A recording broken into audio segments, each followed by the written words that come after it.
और आप देख रहे हैं फाइनल कट और मैं हूं आपके साथ आशा सरमाल। चलिए शुरुआत करते हैं फाइनल कट की। राष्ट्रपिता महात्मा गांधी को आज उनकी 77वीं पुण्यतिथि पर याद किया गया। जम्मू कश्मीर में भी आज उन्हें जगह जगह पर आयोजित कार्यक्रमों में भावनीय श्रद्धांजलि दी गई। जम्मू में प्रमुख समारोह मुबारक मंडी परिसर में स्थित दीवाने आम में ही हुआ, जहां पर उपराज्यपाल मनोज सिन्हा मुख्य अतिथि के रूप में शामिल हुए और राष्ट्रपिता को अपनी श्रद्धा सुमन अर्पित किए गए।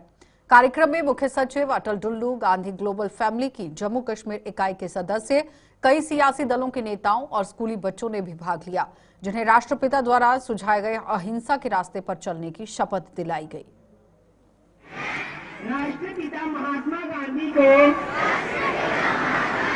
भाईचारे एवं सद्भावना साक्षी मानकर ये प्रतिज्ञा करता हूँ कि दीप जलाकर राष्ट्रपिता का संदेश कि संपूर्ण मानव जाति की जन जन तक पहुँचाऊंगा। अत्याचार के फैसले।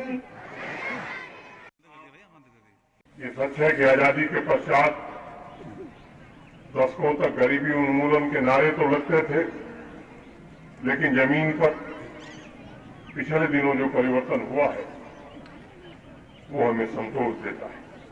अभी भारतीय स्टेट बैंक ने एक अध्ययन किया है और उस अध्ययन की रिपोर्ट में कहा गया कि भारत में ग्रामीण गरीबी 2012 में 2012 में लगभग 26% थी। 2024 में घटकर 5% से भी कम हो गई है।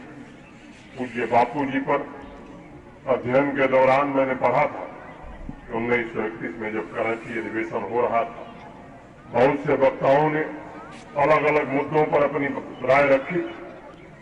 तब गांधी जी ने लोगों का ध्यान गांव, दलित, आदिवासी, वंचित तथा शोषित वर्ग की तरफ खींचा और एक सवाल किया कि अगर हम ब्रिटिश हुकूमत से स्वतंत्र हो जाते हैं तब हमारी राजनीति की प्राथमिकता क्या होगी। यहाँ उपस्थित सभी मित्र अवश्य जानते होंगे कि अपने प्रस्ताव में गांधी जी ने मानव गरिमा की रक्षा, सामाजिक समता, सामाजिक न्याय, सर्वधर्म समभाव, किसानों, महिलाओं तथा वंचित वर्गों के कल्याण को सबसे प्राथमिक रूप से सबके सामने रखा था। मैं गांधी जी के शब्द उद्धृत करूंगा आपके सम्मुख।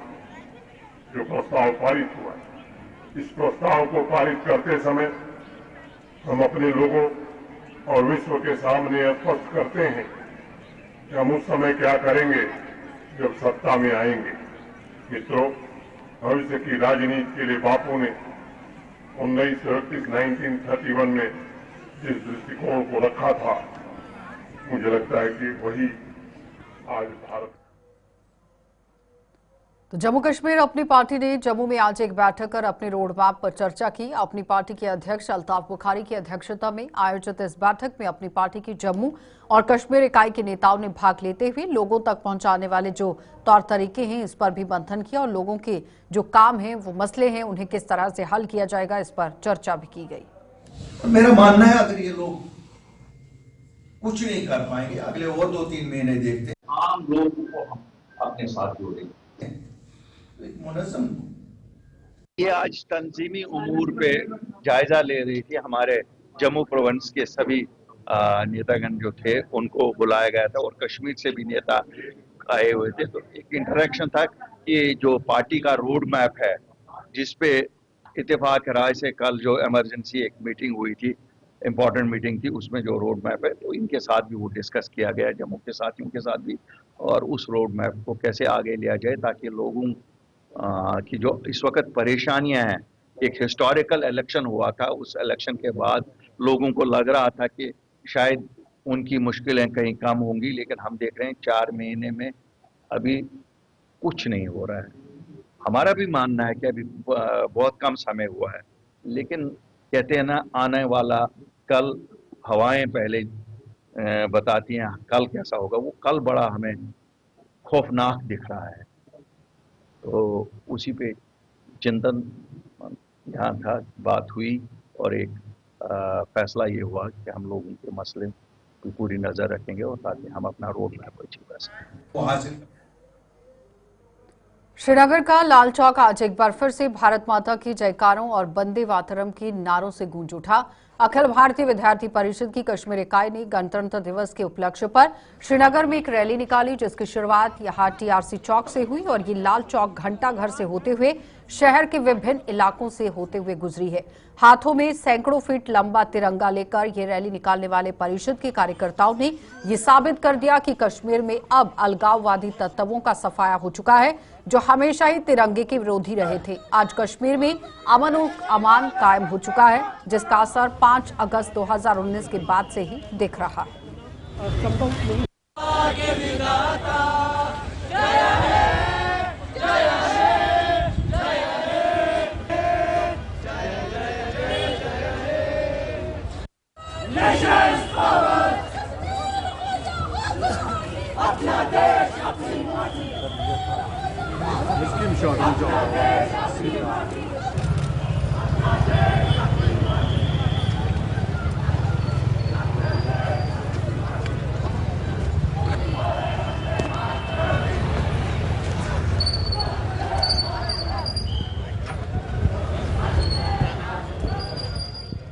तिरंगे की शान के लिए आज कश्मीरी युवा उतरा है मैदान में, तो हमारे लिए फ़ख्र की बात है। ये अखिल भारतीय विद्यार्थी परिषद के द्वारा एक 5 सालों की लेगेसी है, एक रीत है, जिसको हम आज फिर कंटिन्यू करने जा रहे हैं। इस टाइम हमने 26 जनवरी इस रैली को नहीं निकाला था, लेकिन स्टूडेंट्स की ओर से, यूथ की ओर से ये हमें कहा गया कि विद्यार्थी परिषद आज 26 जनवरी लाल चौक नहीं दिख रही है। इसीलिए उनको हम ये कहना चाहते हैं कि चाहे हम लाल चौक आ रहे हैं नहीं आ रहे, लेकिन एबीपी यहाँ जिंदा है और एबीपी तिरंगे के साथ, कश्मीरी युवा तिरंगे के साथ यहाँ पे इस रैली को कंटिन्यू करने के लिए हम लाल चौक पहुंच जाएंगे। उससे पहले भी यहाँ पे ऐसे तिरंगे होते थे, लेकिन कुछ यहाँ पे जो विरोधी ताकतें हुआ करती थी, जो यूथ को यहाँ पे मंच नहीं देती थी, तो उनके लिए मैसेज भी है एक टाइप की कि आजकल का यूथ जो पहले किन्हीं चीज़ों में मुलव्वस पाया जाता था या उसको कहीं मुलव्वस करवाया जाता था, आज उनके लिए ये मैसेज है कि आज 5 साल के बाद जब से धारा 370 हट गया है, तब से आज यूथ खुद क्यों आ रहा है आज ये तिरंगे के साथ, अपने भारत माता की जय के नारे के साथ, वंदे मातरम। तो डोडा के लाल द्रमन इलाके में 2 फरवरी को होने जा रही विंटर फेस्टिवल को अब 3 दिन बाकी रह गए हैं। रविवार को लाल द्रमन की हसीन वादियों में भारी मात्रा में पर्यटकों और स्थानीय लोगों के पहुंचने का अनुमान लगाया जा रहा है और इस फेस्टिवल के आयोजन को लेकर डोडा के लोगों में बेहद उत्साह देखा जा रहा है, जिसका आयोजन डोडा प्रशासन और पर्यटन विभाग, सेना की ओर से गैर सरकारी संस्था के सहयोग से करने जा रहा है। लाल द्रमन की खूबसूरत वादियों में चारों ओर बर्फ की सफेद चादर बिछी हुई है और इसकी छटा देखते ही बन रही है।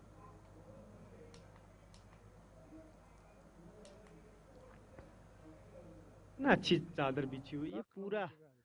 हमारे इस फेस्टिवल में डिस्ट्रिक्ट एडमिनिस्ट्रेशन डोडा और साथ में डायरेक्टरेट टूरिज्म भी इसमें भाग ले रहा है। इसमें सब हम मिलकर इस प्रोग्राम को सक्सेसफुल करने के लिए काम कर रहे हैं। इस प्रोग्राम में मेनली स्पोर्ट्स इवेंट होंगे, कल्चरल इवेंट होंगे, स्टॉल लगेंगे, अलग अलग डिपार्टमेंट के इसमें स्टॉल लगेंगे, सेल्फ हेल्प ग्रुप के स्टॉल लगने जा रहे हैं और इसमें एफपीओ जो फॉरेन प्रोड्यूसिंग ऑर्गेनाइजेशन है उनके जो काम होते हैं वो भी यहाँ पे होंगे। और इसमें अलग अलग लोगों से हमारी रिक्वेस्ट है, हमारे भद्रवा हो, डोडा हो, हमारा जितना भी एरिया है उस सब एरिया जो हमारे जहाँ तक वीडियो पहुंची उन सब से एक ही रिक्वेस्ट है कि आप इस मेले में ज्यादा से ज्यादा लोग आएं और इस एरिया को एक्सप्लोर करें। और इस संडे को लाल द्रमन में आप अगर आएंगे तो मुझे लगता है ये इवेंट और अच्छे से बन सकता है। और यहाँ पे जितनी भी डिस्ट्रिक्ट डोडा की प्रोमिनेंट पर्सनैलिटीज हैं, अच्छे जो पर्सनैलिटी हैं, जितने भी लोग, उन सब लोगों से मैं यही प्रार्थना करूंगा कि आप सब लोग आए, आप सब लोग इस मेले को अच्छा बनाएं। लाल द्रमन को किस प्रकार से और टूरिज्म में बढ़ावा दिया जाएगा वो सब आप लोग वहां पे डिस्कशन करें, बातचीत करें। जैसे कि 2 तारीख को विंटर फेस्टिवल लाल द्रमन में रखा गया है, सराज एरिया में लाल द्रमन पड़ता है, तो मेरी सबसे गुजारिश है, आप जो भी इस वीडियो को देख रहे हैं, तो मैं सबसे यही गुजारिश करता हूँ कि 2 तारीख को लाल द्रमन में आओ और हमारे साथ इस मेले को और ऊंचाई तक लेकर जाओ। देखो डिस्ट्रिक्ट एडमिनिस्ट्रेशन भी हमारा साथ दे रही है, जम्मू कश्मीर टूरिज्म है वो भी अच्छा कोऑपरेट कर रही है हमारे साथ, और बाकी जो भी डिपार्टमेंट है वो बहुत अच्छा कोऑपरेट कर रहे हैं हमारे साथ। इसमें एक्टिविटीज इसमें स्पोर्ट्स एक्टिविटीज होगी और कल्चर एक्टिविटीज होगी। जो सराजी यहाँ का नृत्य है ढक्कू वो भी होगा इसमें, बाकी स्कूल की जो पार्टिसिपेशन है वो भी इसमें रखी जाएगी।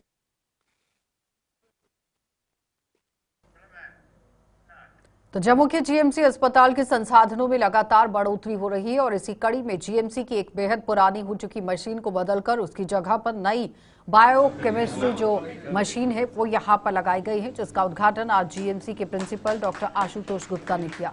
अस्पताल के सुपरिंटेंडेंट डॉक्टर नरेंद्र सिंह ने बताया कि ये मशीन यहां इमरजेंसी में आने वाले मरीजों की कई किस्म के टेस्ट करने में कारगर साबित होगी।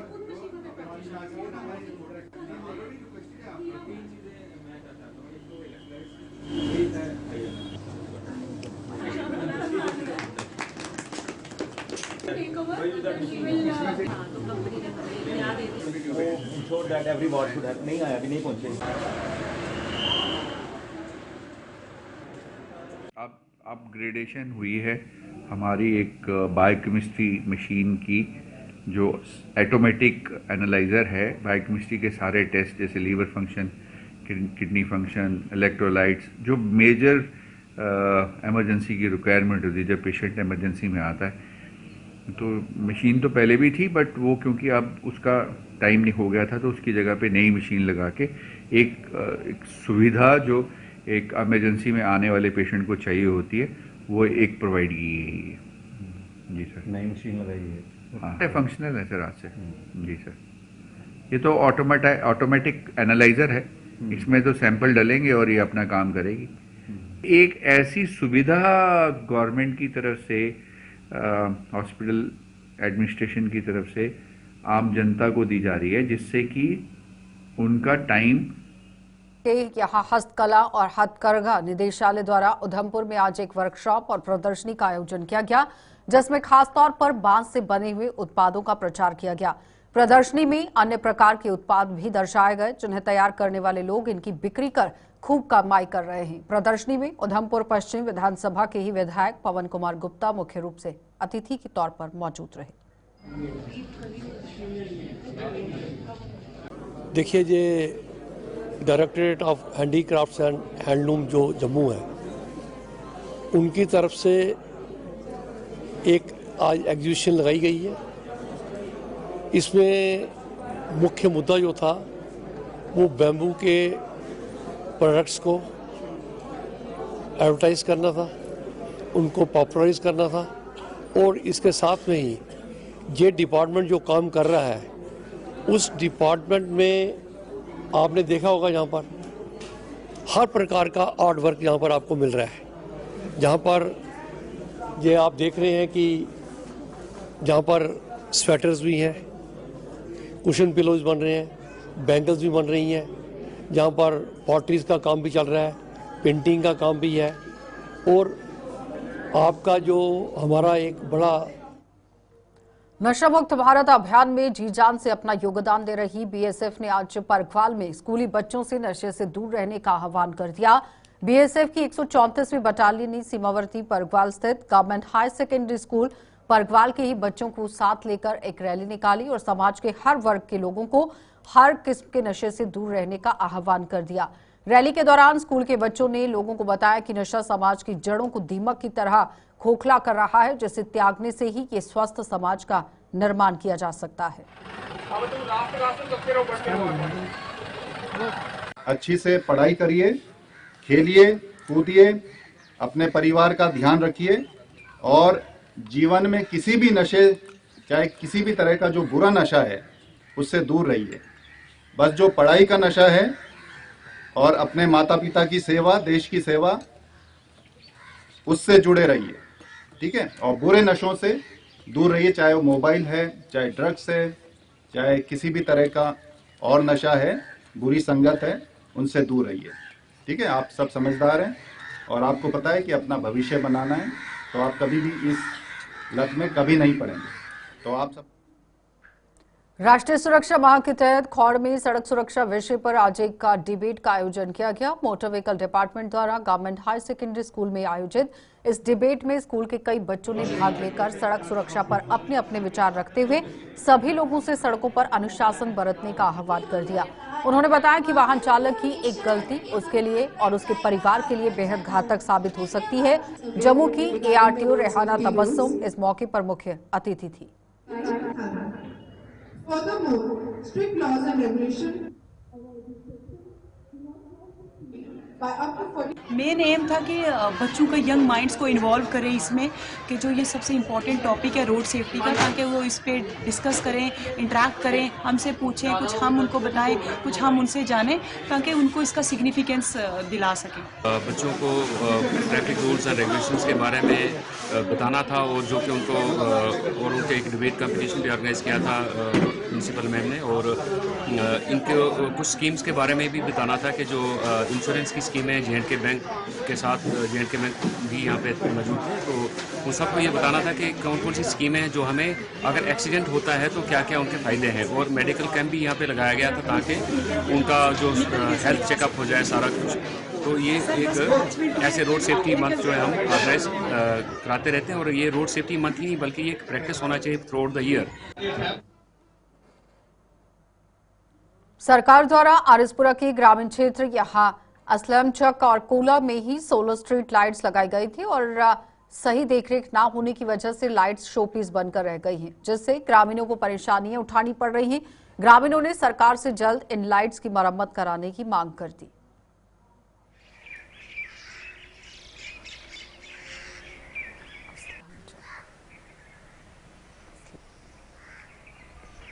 ਅਸੀਂ ਸਰ ਸੋਲਰ ਲਾਈਟ ਔਰ ਸਟਰੀਟ ਲਾਈਟ ਦੇ ਬਾਰੇ ਵਿੱਚ ਇਹੋ ਕਹਿੰਦੇ ਹਾਂ ਕਿ ਗਵਰਨਮੈਂਟ ਨੇ ਵੀਡੀਓ ਬਲਾਕ ਨੇ ਇਹ ਸਟੈਪ ਚੁੱਕਿਆ ਸੀ ਕਿ ਗ੍ਰਾਮ ਦੇ ਵਿੱਚ ਸੋਲਰ ਲਾਈਟਾਂ ਔਰ ਸਟਰੀਟ ਲਾਈਟਾਂ ਲਗਾਈਆਂ ਜਾਣ, ਔਰ ਉਹ ਲਗਾਈਆਂ ਬੜਾ ਅੱਛਾ ਕਦਮ ਸੀ, ਉਹਦੀ ਅਸੀਂ ਬੜੀ ਸਰਾਹਨਾ ਕੀਤੀ।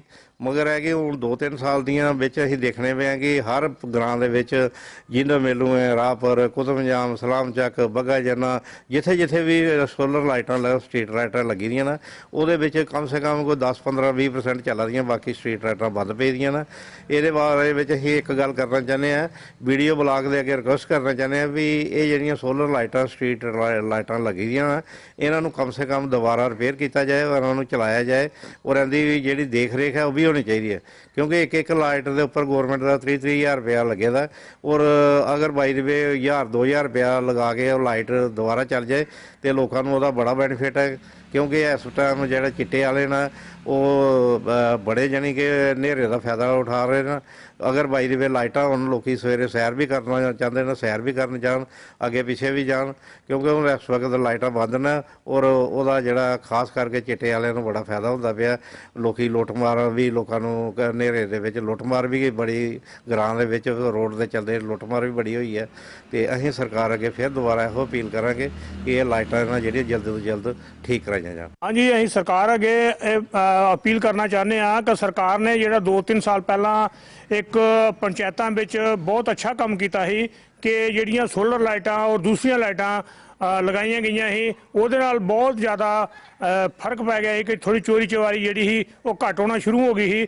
ਪਰ ਹੁਣ ਉਹ ਦੁਬਾਰਾ ਉਹ ਲਾਈਟਾਂ ਦੀ ਕੰਡੀਸ਼ਨ ਤਕਰੀਬਨ 80% ਇਸ ਟਾਈਮ ਲਾਈਟਾਂ ਹਰ ਪੰਚਾਇਤ ਦੇ ਅੰਦਰ, ਜੰਦਲੈੜ ਸਲਾਮ ਚੱਕ ਪੰਚਾਇਤ ਹੋ ਗਈ, ਖੌੜ ਪੰਚਾਇਤ ਹੋ ਗਈ, ਭਊਆ ਪੰਚਾਇਤ ਹੋ ਗਈ, ਜਿੰਦਰ ਮੇਲੂ ਪੰਚਾਇਤ ਹੋ ਗਈ, ਇਸ ਤਰ੍ਹਾਂ ਸਾਰੀਆਂ ਪੰਚਾਇਤਾਂ ਦੇ ਵਿੱਚ ਤਕਰੀਬਨ 80% ਜਿਹੜੀਆਂ ਲਾਈਟਾਂ ਖਰਾਬ ਨੇ।